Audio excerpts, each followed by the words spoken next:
महाराष्ट्राचे मुख्यमंत्री एकनाथ शिंदे यांची पत्रकार परिषद नाशिक येथे पार पडली। येत्या 20 मे रोजी नाशिकमध्ये मतदान होणार असून शिवसेना शिंदे गटाकडून खासदार हेमंत गोडसे उमेदवार आहेत। तर या निवडणुकीसाठी ताकदीने काम चालले आहे। तसेच संभाजीनगरबाबत याचिका उच्च न्यायालयाने फेटाळल्याने संभाजीनगर आणि धाराशिव हे नाव राहणार आहे असे असल्याचे शिंदे यांनी सांगितले। कोरोना काळात जे काम बंद होते, मात्र आमचं सरकार आल्यापासून जोरात काम सुरू झाले, तर शिवसेना उद्धव ठाकरे गट मजबूत नाही असे वक्तव्य त्यांनी केले। तर या पक्षात अनेक थोर नेते असल्याने महायुतीची ताकद वाढत आहे। तसेच पालघरमध्ये झालेल्या साधू हत्याकांडाबाबत त्यांनी सांगितले। नाशिकचे उमेदवार शांतिगिरी महाराज राजकीयपेक्षा आध्यात्मिक क्षेत्रात भर देण्याचे सांगितले। ते त्यांच्या लोकांशी बोलून निर्णय घेणार आहेत। हेमंत गोडसे हे 2 टर्म खासदार राहिले असल्याने ते यावेळेस देखील निवडून येतील असे एकनाथ शिंदे म्हणाले। भारत माता की जय।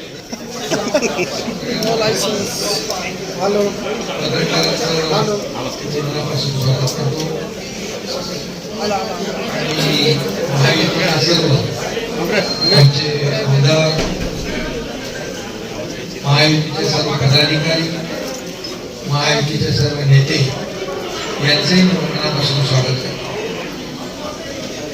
संभाजीनगरला होतो त्यामुळे यायला थोडा उशीर झाला, त्याबद्दल दिलगिरी व्यक्त करतो।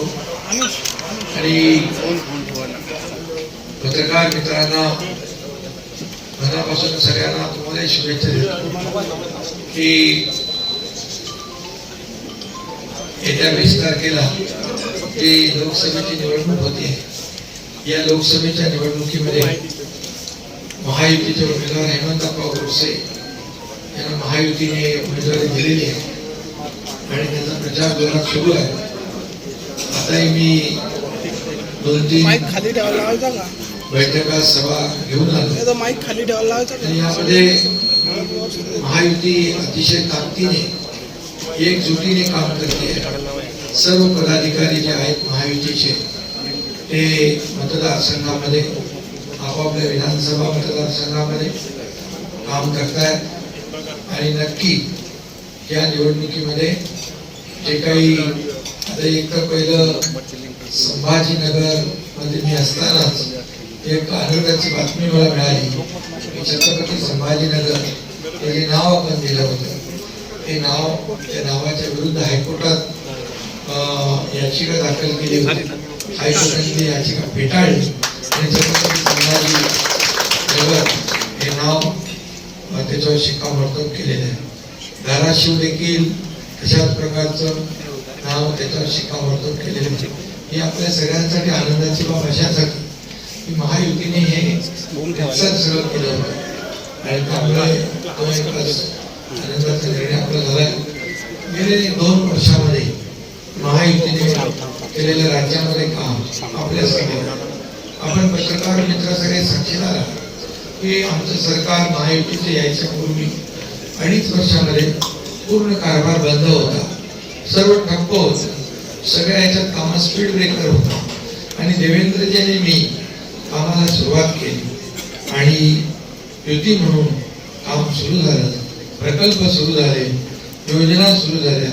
नंतर अजितदादा यांनी मोदीजींच्या नेतृत्वावर विकासावर विश्वास ठेवून या राज्यामध्ये जे काही विकासाचं पर्व सुरू झालं, कारण तेही पूर्वीच्या सरकारमध्ये होते, मी होतो, पण तेव्हाचा कारभार त्यांनाही माहीत होता, मलाही माहीत होता आणि हा जो काही आपला राज्याचा कारभार, राज्याचा विकास, राज्यामध्ये शेतकऱ्यांसाठी, कष्टकऱ्यांसाठी, कामगारांसाठी, महिलांसाठी, तरुणांसाठी, ज्येष्ठांसाठी जे निर्णय आपण घेतले, सिंचनासाठी जे निर्णय घेतले ते आतापर्यंतच्या इतिहासामध्ये एवढे निर्णय कधी झाले नव्हते आणि म्हणून अजितदादांनी देखील आपल्या सरकारला पाठिंबा दिला। हे सरकार अधिक मजबूत झालं। पहिलं सरकार स्थापन झालं तेव्हा एका महिन्यात सरकार पडेल, पण दुसऱ्या महिन्यात पडेल, तिसऱ्या महिन्यात पडेल असं रोज नाही, परंतु सरकार अधिक मजबूत होत गेलं। आता 200 आमदारांचं सरकार आहे आणि सरकार अधिक मजबूत होत नाही। त्यांना काही खरा ज्योतिषी काही सापडला नाही, त्यांना म्हणाल एक ज्योतिषी बाईक आमच्याकडून घ्या, पण त्यांच्याकडे फक्त आरोप प्रत्यारोप शिवाशाप दुसरं काही नाही आणि आपल्याकडे काम आहे. आणि 10 वर्षात मोदी साहेबांनी केलेलं काम, या देशाचा केलेला विकास, या देशाला अगदी महासत्तेकडे नेण्याचा निर्धार आणि या देशाचं नाव जगामध्ये अग्रगण्य म्हणजे लोक आदराने घेऊन आले. देशाचं नाव जगात रोशन झालं. G20 सारखी आपल्याला परिषद मिळाली, त्याचं अध्यक्षपद मिळालं. आणि आज भारत जेव्हा बोलतो तेव्हा देश जग ऐकतो, अशी परिस्थिती निर्माण झाली मोदीजींच्यामुळे. आणि म्हणून मोदीजींना देखील आपल्याला पुन्हा प्रधानमंत्री करायचं आणि या देशामध्ये 400 पारचा आकडा गाठायचा आणि 45 पार आपल्या राज्यातून आपल्याला खासदार द्यायचे आणि त्याच्यामध्ये हेमंतप्पा गोडसे हा देखील विजय होईल असा विश्वास मी व्यक्त करतो. कारण तर सर्वजण कामाला लागले, सर्व महायुती मजबूतीने काम करतो.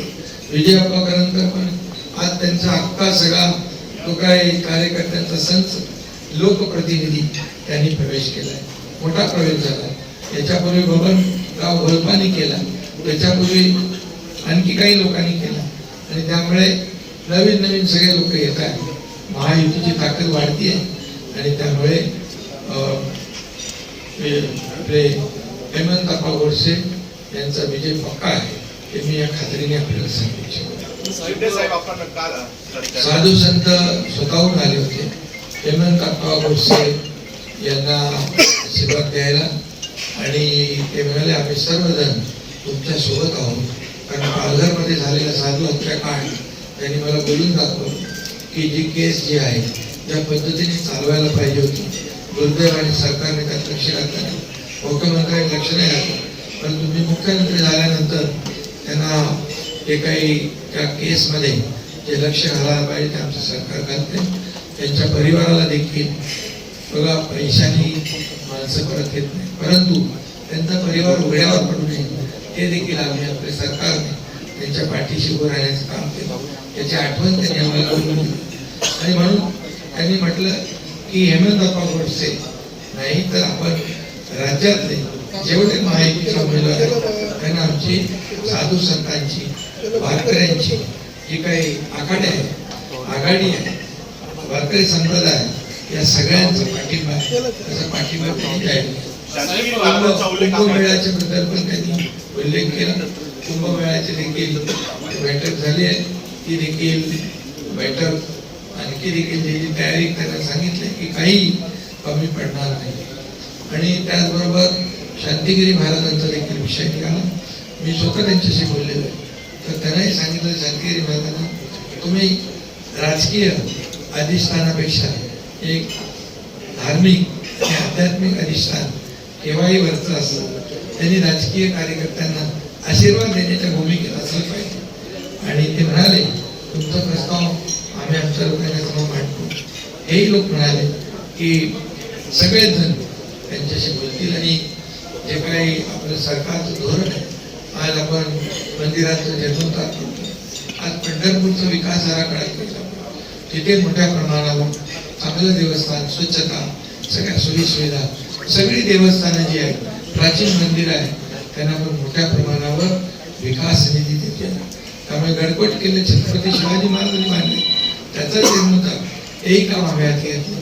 त्यामुळे ते खूप खुश होते आणि त्यांनी देखील जाहीर पाठिंबा या ठिकाणी दिला. स्टार न्यूजसाठी मोहसिन पठाण, नाशिक.